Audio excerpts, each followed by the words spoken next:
Hey there, Bernie Miklasz with you, back for another edition of the Bernie Miklasz Show here on YouTube. Hope you're doing well on this Wednesday.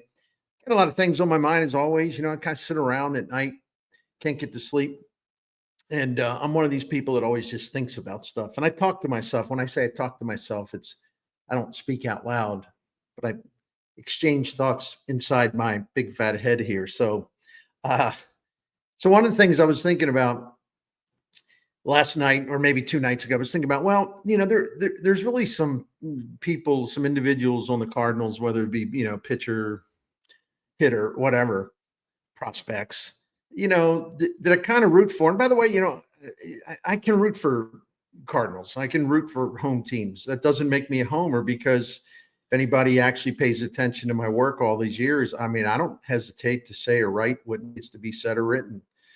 It's one thing. It's totally fine to like a player and want to see him do well. In fact, I like when all the home teams, the local teams, do well, because everybody's in a good mood and there's actually more to write about. And actually, our work on any platform, when a local team is hot and winning and doing really well, the interest level in that team rises up, and that's good for business. But if I got to bring the hammer, I bring the hammer, but I reserve my right as someone who loves sports to, kind of really, really back certain players, where I feel like, yeah, I really want this guy to have a hell of a year, that kind of thing. And the Cardinals have, a few, well, I don't even know how to put a number on it. They have guys like that, right? Of course they do. But if I was going to make a list of like Cardinals I was rooting for, or it would make me happy to see them have a great season, at the top of my list would be Willson Contreras, and I am more than happy to explain why. Also, I'm going to try something different starting today. I will be throwing in some quick hit notes, some Bernie bits, if you will, those familiar with that column that I used to do at the Post-Dispatch. I'll throw in some Bernie bits near the end of this video.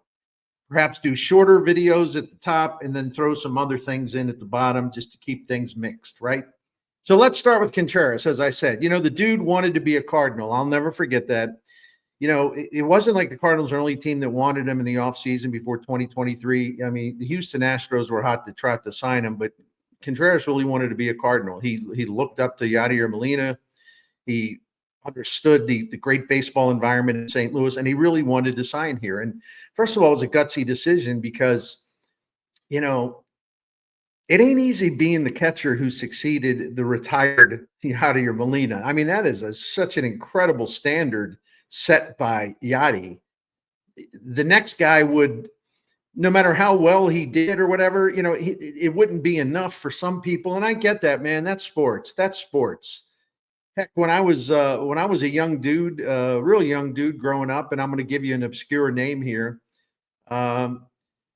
When John Unitas reached the end of his trail with the Baltimore Colts, one of the great quarterbacks ever, but he was really old, and he wasn't moving very well, and the Colts made a tough decision to move on from him, and Johnny U didn't think he was done, and so he asked for a trade. They traded him to the San Diego Chargers, and poor Johnny U, man, it was tough to watch.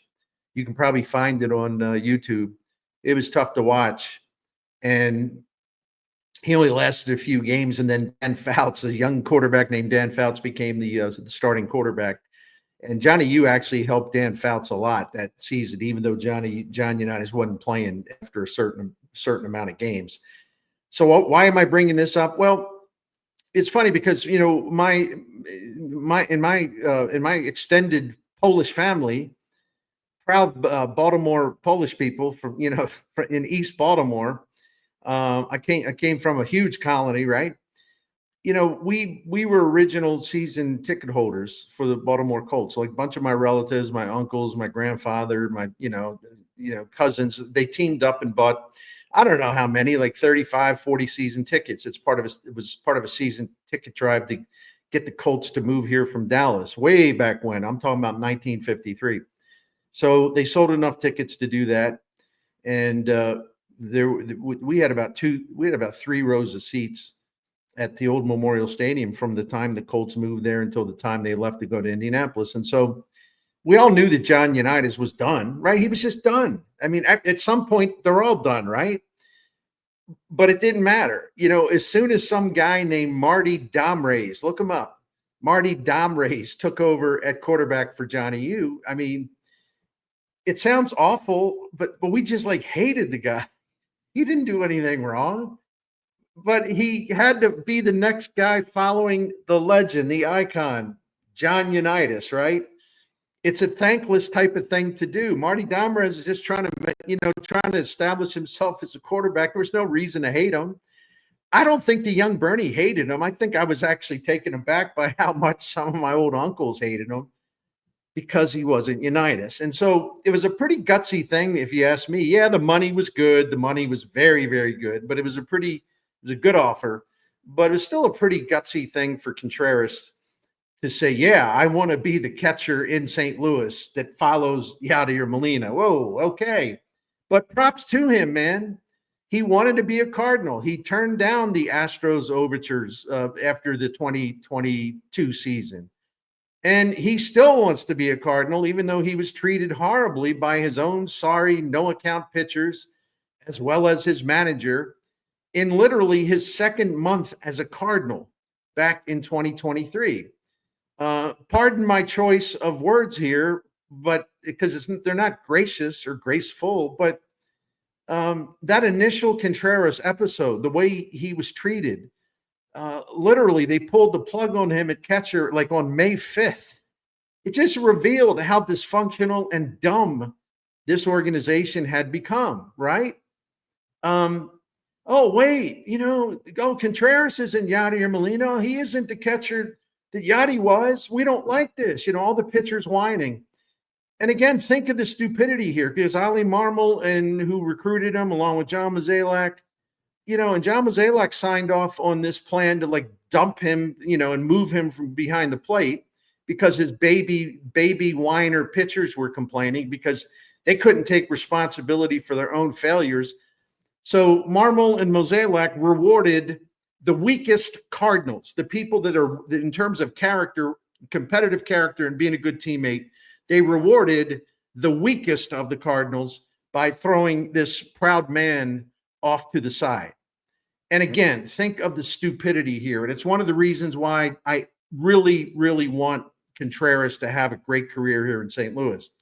I mean, I can understand that some pitchers were shameless diaper babies in this instance, because of course these diaper babies knew really, really well it was easy to blame the new catcher instead of taking responsibility and accountability for their own lousy pitching.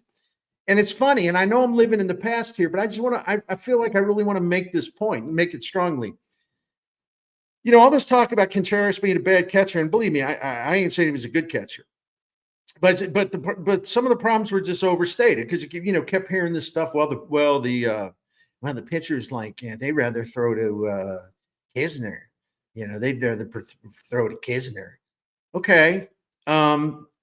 In 2023, Wilson's first year here, Jordan Montgomery, was the Cardinals' best starting pitcher in 2023 until he got dealt to Texas at the trade deadline. Sorry. And when Monty started a game that year, that was caught by Willson Contreras, his ERA was 2.74. What do you know? Montgomery had no complaints about Contreras whatsoever. He was fine with it. He pitched well with Contreras. But let's look at the other side of this, and then I'll leave it alone, right? I'll leave it alone in a couple minutes. At the time that Contreras was benched, it was May 5th, after the game on May 5th in 2023. He was a Cardinal for about a month and a week, right, in the regular season. Let's see. Miles Miklasz had a 5.79 ERA. Jack Flaherty had a 6.29 ERA, and Steven Matz had a 6.39 ERA. Oh, but it was the catcher's fault. Hey, it's his fault. It's not the fact that we stink. It's that guy's fault. You brought him in here. I mean, I still can't get over that, how brazen this was. And of course, Marmol made it worse by overreacting and giving these babies a binky. And by the way, I don't know that Steven Matz was complaining about anything, but Marmol, he had to give the babies a binky to keep them quiet, and he had no problem whatsoever undercutting Contreras. It was shameful. It really was. Someone with the Cardinals, it got so bad, someone with the Cardinals actually leaked a very fishy story about how Contreras was calling pitches that didn't exist. And I'm thinking, where the heck did that come from?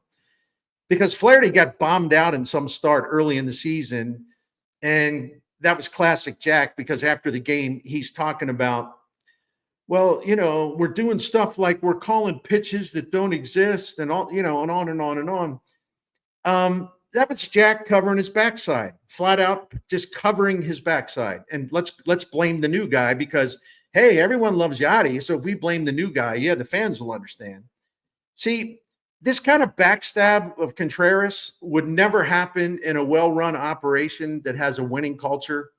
The Cardinals, unfortunately, sadly, have been the opposite of that in recent times. And think about what this says about Mozeliak and Marmol not knowing who Contreras was as a catcher. Didn't know, obviously, what his limitations were defensively. They knew he had a strong arm. He still does. But, I think there were some criticisms of Contreras in Chicago for his, not even so much his pitch selection, because John Lester defended him on that, but maybe some of his pitch framing, which was really becoming an important trait with a catcher. There were some mild, low-level grumblings about Contreras. And listen, if anybody paid attention, they would know that he never was an above-average catcher. He was an average catcher, a way above average throwing arm, but an average catcher, slightly below average and everything else. But that's really not the point. The point is, as a Cub, Contreras played nearly 100 games against the Cardinals, nearly 100 games against the Cardinals, their arch rival. And it never dawned on Mo or Marmol that he wasn't going to be a match for one of the all-time great defensive catchers like Yadier Molina. Wow. Oh, he's not Molina. What? Well, we didn't know that. Well, I guess we had to find that out. I mean, I'm being dramatic on purpose, all right? But I'm like, you just want to, it's just unbelievable. So they threw him under the bus, and it was that point I decided no matter what, I'm going to like Willson Contreras and I'm going to welcome him a lot. You know why? Like him a lot. You know why? He didn't say a thing. He didn't lash out. He didn't portray himself as a victim. He just went back to work. He shook it off and said, hey, I want to be a good teammate to these guys. And, whatever they want me to work on, I'm going to work on. He had just an exemplary attitude for a guy who had been so mistreated by a bunch of babies, really. And I admired his character. I truly did. And that's why I'm a Contreras backer. I've been covering the Cardinals full-time since 1989, and I have never seen a Cardinal player treated so shabbily. So I am sure that there's a pretty large majority of Cardinals fans who like him and appreciate him. I frankly don't understand the disdain that seems to be out there among a smaller percentage of Cardinals fans in terms of Contreras. And before you start hollering about, well, you not all fans dislike. I'm not saying all fans dislike him, okay? A majority of Cardinals fans respect him and like him. A small percentage don't. And I hear from these people a lot, but it's a small percentage. I don't care if it's small percentage or not. It doesn't make any sense. So Contreras wanted to be a Cardinal in his first decision. He had another decision, which was this past offseason. He could have told Mozeliak, hey, I'll waive my no trade clause, because he could have just gotten out of here. He could have said, man, I'll never forget the way these people treated me when I first got here. That was really hard. That was so unfair. So yeah. If you can make a trade up, yeah. Let's go. I'll go, But he didn't want that. It was the exact opposite. He told Mozeliak, no. He wants to stay and stick it out and help these younger players through their transition. I think Contreras wants to be a team leader. I really do. Now, the Cardinals aren't going to be quite as young as it appeared would be the case at that time, because we all know why. No need to rehash that. So for the second time in 3 years, Willson Contreras made a decision. Nope. I don't want to be an Astro. Nope. No, I don't want to be traded now.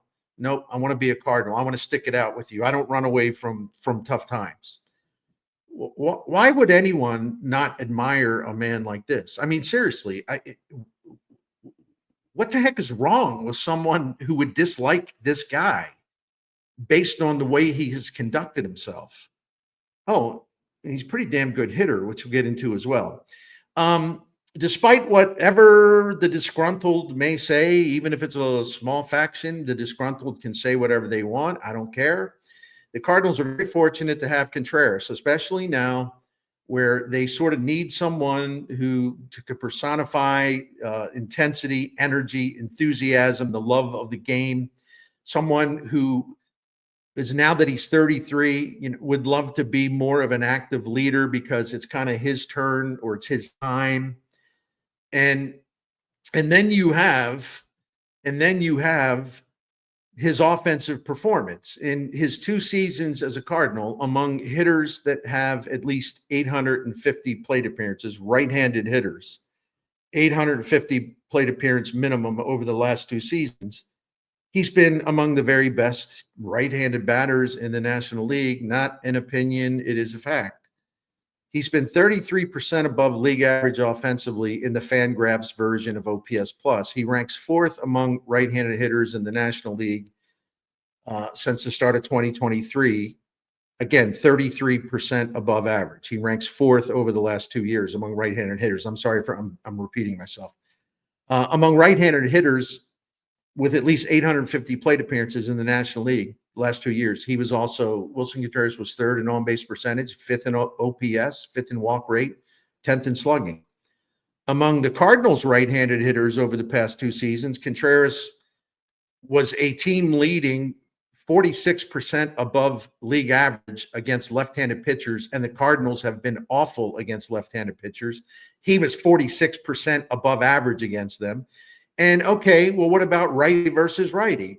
The Cardinals, it's not easy for some Cardinals to have those same side, meaning right-handed hitter versus right-handed pitcher, is a little tougher for them. But among right-handed Cardinals hitters that had at least 350 plate appearances against right-handed pitchers the last 2 years, Contreras was also the best on the team at that. His rate of offense was around 29, 30% above league average. And he was 2nd in batting average among Cardinals against right-handed pitching. And he was 1st in on-base percentage, 1st in slugging, 1st in OPS. If I may ask, and I know I'm, going to come across as exasperated, what the heck is the problem with that? I failed to see a negative there. This is an offensively challenged team. It is an offensively mediocre team. And you have one guy who stands out against left-handed pitchers, right-handed pitchers, and he puts up numbers. He just puts up good numbers. But again, what's the problem? Pardon me for being exasperated. Now I'm being a whiner. Okay. So I may ask again, I don't understand what the complaint is, if there is any legitimate complaint at all. Listen, I don't have a problem who, for whatever reason, people who don't like Contreras personally. We all have guys like that. It's like, well, I know he's really good, but it's just not my thing, right? If you don't like him personally, fine. And I really mean that. If you don't like him personally, it's like, okay, I don't know what it is. Maybe he was a Cub. I don't know. I just don't, I'm just not crazy about the guy. That's fine. You're not obligated to like anyone. But the only thing I would add to that is don't be a phony and pretend that your dislike of Willson Contreras is based on some kind of baseball reason. Just be honest about it. And then that's cool, right? But I just can't, these people that come along thinking this is a baseball discussion rather than just a personal feeling, I ain't got no time for that. The only problem over the last 2 years as Willson Contreras in a Cardinal uniform is he didn't get enough at bats. Catchers get beat up. Nothing new. And if you want to say, well, Molina got hurt, but he always played through the injuries. Yeah. Molina is one of those kind of one of a kind, once in a lifetime guys. So once again, it's a little unfair to kind of hold any catcher to that standard. Sometimes I don't know how, Yadier Molina did it, but he did it.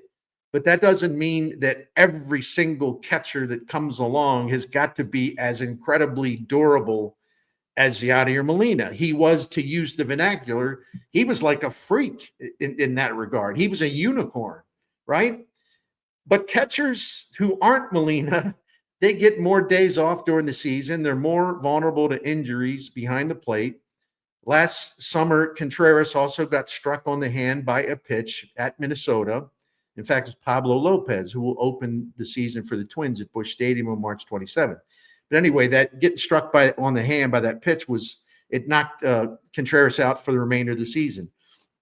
And I remember at that time, people were, yapping about, well, he sets up too close to the plate. Why is he lining up so close to the plate? You're going to get hit.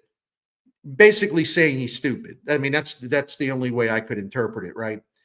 Well, he did it for two reasons. Number one, if a pitcher tries to pitch inside and he doesn't get it there and he leaves the ball over the plate, Contreras has got the advantage. And by standing close to home plate as much as he is permitted to do in the batter's box, Contreras is in position to crush outside corner pitches, strikes, but also to get those pitches that are just off the plate, those shadow pitches on the outside corner that could go either way, or maybe just a little off the plate anyway, because you see him hit to the opposite field. So why does he set up inside? Well, so he can cover the middle of the plate better. If a pitcher can't get it in on him, and he has much easier access to connecting and damaging pitches on the outside. And, once again, I'm sorry to be that guy, but I do have some numbers to back that up. As a Cardinal, this is 2 seasons.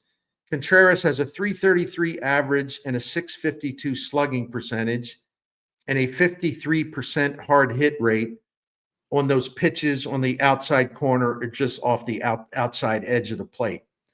And that's why he stands so close to the plate. It makes sense to me, but before you say, well, but he got his hand broken last year doing that. Okay. 2 things, all dudes who stand close to the plate, and it's pretty intimidating for pitchers. They're going to get hit by some pitches. That's inevitable. It's a choice they make. But to me, it's a sensible trade-off. You know why I say it's a sensible trade-off? Pretty simple. Contreras has been in the big league since 2016, and what happened last year was the only time he ever missed any time after getting hit by a pitch. He had never missed any time at all. Oh, I mean, maybe the odd game here or there, but he never went on the injured list except for last season, anything to do with a hand injury. He had wrist tendonitis with the Cubs one year, had nothing to do with getting hit by a pitch. So now he's supposed to back off the plate and give pitchers the outside zones and let pitchers get inside on him because he got hit on the hand with one pitch that put him out of action for a while. The only time it's ever happened to him in the big leagues. Oh, he's supposed to change his hitting style. Okay, you say so. Last season, Contreras ranked in the top 19% of major league hitters in hard hit rate, top 24% in barrel rate, top 14% in average exit velocity, according to StatCast. In each of the last two seasons, Contreras ranked among the top 20% of all big league hitters in batting run value. That's just a snapshot, a quick look. Okay, what's a guy's full value as a hitter? He was in the top 20% in 23, and then he was in the top 20% in 2024. I don't know about you, but I kind of think it's a good idea when you have a top 20% major league hitter in your lineup, is you want to put him in that lineup as much as you can, because you're going to benefit from the more at-bats he gets, the more he'll help your team score runs. That's a positive thing, right? Yeah, it sure is. So this is why the Cardinals made the right call in moving Contreras to first base, because he will be in the lineup more often because of it. I'm not quite sure why this is so difficult for some folks to fathom and understand. I think it's a pretty easy concept. Oh, this is your guy who's your best hitter. Oh, but the last 2 seasons, he averaged only 425 plate appearances because he was getting beat up, because he was a catcher and he was getting beat up and he got hit on the hand by a pitch, standing close to the plate, which he's done his whole career. One time he's going on the IL after getting hit by a pitch. So he's one of the best right-handed hitters in Major League Baseball. That, again, that's a fact. It is not an opinion. And Contreras, the more he plays, the more at-bats he has, the more he'll be able to stimulate this team's draggy offense. Think about him now, instead of 425 plate appearances, let's think about 525, maybe 550. This is a good thing. And as an added bonus, by moving to first base, Contreras creates more at-bats for the young catcher, Ivan Herrera. In limited action last season, a little over 250 plate appearances, Herrera hit 301, best among the Cardinals. Well, I think 301, but either maybe Mason Wynn was, until he faded a little bit late in the season. But anyway, Herrera hit 301. He had an 800 OPS, and he was second to all the Cardinals with an offensive rating that was 27% above the league average. So Contreras to first, Herrera at catcher, it means your two best hitters last season. Your two best hitters last season will get more at-bats by this movement. Once again, can somebody tell me why this is a bad thing? Well, nothing will ever leave me speechless, but that's almost close. Contreras playing first base means more of Contreras with a bat in his hands, and that's his value, always has been his value. Contreras at first base means 400 or more plate appearances for Herrera in 2025 instead of the 250 or so he had last season. And of course, a lot of that depends on Oli Marmol's decision on how to distribute playing time at catcher. We'll be keeping an eye on that one. But they have it set up to where they'll have their two best hitters from 2024 in the lineup more frequently and together in 2025. Not one or the other, but together. So after all the negativity over the past offseason, and I've been a part of the negativity, I do like to enjoy, and I always got to remind myself, man, I love watching baseball, and I really like to enjoy players, any player, but Cardinals players who are very good at what they do, and guys who care, and guys who give a damn, and guys who really want to help their team. And they play with energy and passion and intensity, and they want to be a leader. They want their teammates to know, hey, I'm there for you. Who the heck wouldn't like a guy like that on any team if you're a fan of that team? So it makes it very, very easy for me to be a member of Team Contreras, which is why I wanted to stick up and kind of remind some folks, a lot of folks, a number of folks, I don't know how many, what makes him, in my opinion, a pretty valuable guy on the St. Louis Cardinals. Now, for a few Bernie bits. Number one, this one's cynical. So if you don't like me being jaded, don't listen to this one. I'll hold up two when I get to the second point. Then you can unmute me. Number one, Victor Scott hit a home run in Wednesday's exhibition game. He's now hitting 359. He's got a 457 on base percentage. He's got a 692 slugging percentage this spring. He's drawn 7 walks. In fact, he's got just about as many walks as he does strikeouts. He's swiped 5 bases. He's got 3 homers, 6 or 7 extra base hits, and a team-leading 27 total bases. Here comes the cynical part. But I can imagine Oli Marmol being in the office with the coaches after the game saying something like, well, yeah, I know Vic hit a home run today. And, yeah, that's great. Oh, yeah, I love seeing him do well. But, guys, we even see minor leaguers hit home runs in spring training. It's not that big of a deal. He went 0 for 3 in all his other at-bats after that home run, and he struck out once, and that really concerns me. We should be concerned about that. I'm kidding about this, by the way, but maybe not as much. I'm not kidding. Maybe as much as I think. Somebody likes Michael Ciani a lot. Number two, how important is Nolan Gorman to in terms of the pardon me. Let me. I'm trying to race through it here now because I'm getting towards the end. How important is it for Nolan Gorman to have a good season for the 2025 Cardinals? These are kind of some fun stats, but they reveal a little bit, I think. Gorman was promoted to the big leagues in May of 2022. All right, since then, good times and bad. When he hits at least one home run in a game, the Cardinals have a 750 winning percentage. When he doesn't hit a home run in a game, the Cardinals have a 455 winning percentage in those games. When Gorman homers and he doesn't strike out more than once in a game, the Cardinals are 26-10. When Gorman doesn't homer and he strikes out at least twice in a game, the Cardinals have a 412 winning percentage. So just rewind that a little bit. You can absorb those numbers. He can be a huge difference maker depending on how his 2025 season goes. Number 3, Bernie Bit. There isn't much suspense going on Jupiter. Cardinals down there trying to figure out a way to deny. Well, I'm going to shut up about Victor Scott. Anyway, there isn't much suspense going on in Jupiter. The roster decisions are almost made, and there's only down to a couple of them. But for whatever it's worth, it looks like Jose Fermin is making a run to keep his job as the backup shortstop utility man. He even played a little outfield. And whether we pay much attention to spring trainings or not, Fermin has been coming on strong. He's been outperforming Jose Barrero, who seemingly had a big lead in the competition because he can play center field. But Barrero's been kind of fading, and Fermin has been really heated up and playing really hard, and he's looking good. I don't know what their final decision will be, but if you're talking about a spring training competition, Fermin is coming on. That's all I have for you today, and I appreciate you for supporting my work, and we'll be back tomorrow with a Mizzou basketball preview and some other goodies tomorrow on the Bernie Miklasz Show. Thank you.